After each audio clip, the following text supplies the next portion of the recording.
তুমি চাইলে সবই পারো, তাই তো কেড়ে নিলে র‍্যাব 7 এর এএসপি পলাশ সাহার জীবন। র‍্যাবে কর্মরত একজন অফিসার নিজের বন্দুক নিজের মাথায় ঠেকিয়ে এই দুনিয়া থেকে কিছুক্ষণ আগে বিদায় নিল। বিদায় নেওয়ার পূর্বে তার টেবিলের মধ্যে একটি চিরকুট রেখে যায়, যেখানে উল্লেখ করা হয়েছিল, আমার মৃত্যুর জন্য মা বউ কেউ দায়ী নয়, আমিই দায়ী। কাউকে ভালো রাখতে পারলাম না। বউ যেন সব স্বর্ণ নিয়ে যায় এবং ভালো থাকে। মায়ের দায়িত্ব দুই ভাইয়ের উপর, তারা যেন মাকে ভালো রাখে। তার চিরকুটে লেখা শব্দগুলো যখনই আমি বলছিলাম, তখন আমার কাছে মনে হচ্ছিল তার হৃদয়টা ফেটে চিৎকার করতে ইচ্ছে করছিল, তবে তিনি সেই চিৎকারটি করতে পারে না। মনের মধ্যে হাজারো কষ্ট চাপা রেখে আজকে দুনিয়ার এই মায়া ছেড়ে চলে গেল পরপারে। পলাশ সাহা একজন এএসপি এবং তিনি বিসিএস ক্যাডার। র‍্যাবে এত বড় একটি পদে থাকা একজন কর্মরত অফিসার কিভাবে নিজের জীবনটা দিয়ে দিল। তার জীবনে তো কোনো কিছুর কমতি ছিল না, টাকা পয়সা ধন দৌলত সম্পত্তি সবকিছুই রয়েছিল একটি সাজানো গুছানো সংসার, এবং সেই সংসারে তার দুটি ভাই, মা এবং বউ রয়েছিল। আর সে বউর প্রতি আক্ষেপ রেখেই তিনি হয়তোবা তার জীবনটা এইভাবে দিয়ে দিয়েছে। মানুষ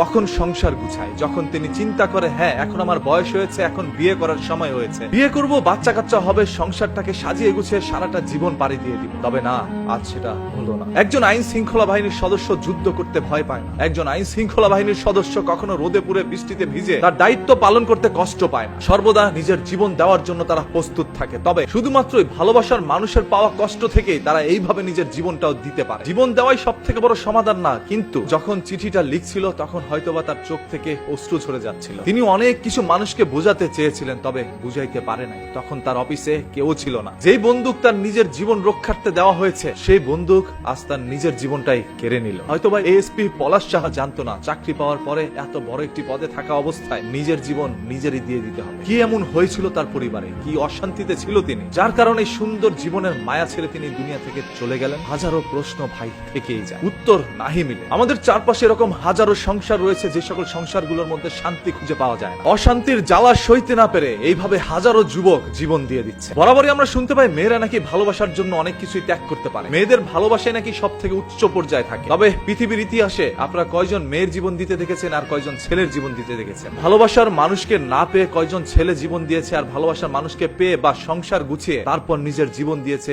ইতিহাস ঘাটলে বুঝতে পারবেন। যেখানে স্পষ্ট ভেসে আসে ভালোবাসার মানুষকে না পেয়ে জীবন দেওয়ার সংখ্যা খুবই কম, তবে ভালোবাসার মানুষকে পেয়ে বা সংসার গুছানোর পর জীবন দেওয়ার সংখ্যা অনেক বেশি। এতে করে বোঝা যাচ্ছে এখন কোন সংসারে শান্তি নেই। কেউ প্রকাশ করতে পারছে, কেউ পারছে না। সর্বদা একটি কথাই শুনি, নারীদের কারণে নাকি পুরুষের জীবনটা অনেক সুন্দর হয়। তবে এটা শুনতে দেখিনি নারীদের কারণে পুরুষের জীবন ধ্বংস হয়ে যাচ্ছে। আজকে চট্টগ্রাম র‍্যাব 7 এর কর্মরত একজন অফিসারের জীবন যাওয়ার পরে হয়তোবা এই বিষয়টি আপনাদের সামনে আরো ক্লিয়ার হয়েছে। সবকিছু থাকা সত্ত্বেও শান্তিটা খুঁজে পায় না। আর এতেই বারবার প্রমাণিত হচ্ছে টাকা পয়সা এবং আপনার ক্যারিয়ার কোনোদিন শান্তি দিতে পারে না। যে আপনার ক্যারিয়ার দেখে আপনার জীবনে আসবে, সে কোনোদিন আপনাকে ভালোবেসে আসে নাই। আর যেই সংসারে বিশ্বাস ভালোবাসা না থাকে, সেই সংসার কোনো সংসার হইতে পারে না। বাইরে তার জীবনটা স্বর্গের মতো হইলো, সংসারে আসার পরে তার জীবনটা জাহান্নামে পরিণত হয়। এই জাহান্নামের কষ্ট অনেকেই সইতে না পারে এইভাবে জীবন দেয়। বাই দ্য ওয়ে, এরকম একটি ঘটনা ঘটার পর আপনাদের কাছে কি মনে হচ্ছে আপনারাও একটু কমেন্ট করে জানান। দেখতে চাই আপনাদের সবার মূল্যবান মতামত। এবং আবারও বলছি, জীবন দেয় কোনো সমস্যার সমাধান নয়, বেঁচে থেকে সমস্যার মোকাবেলা করতে হবে।